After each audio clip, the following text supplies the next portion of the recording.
a spice mix from Grandma's time that will add more taste to your food.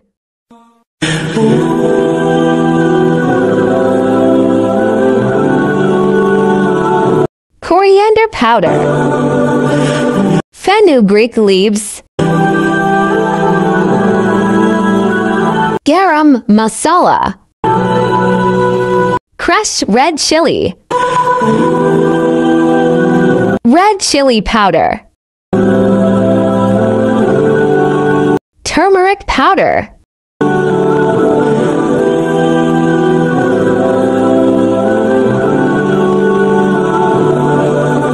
minimum quantity of red food color. For color,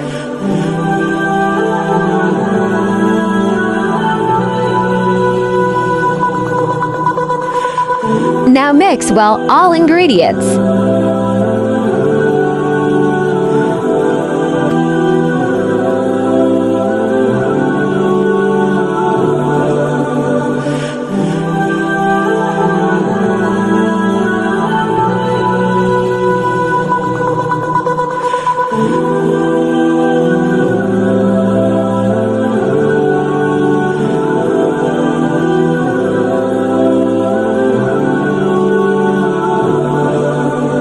Ready your mixed spice.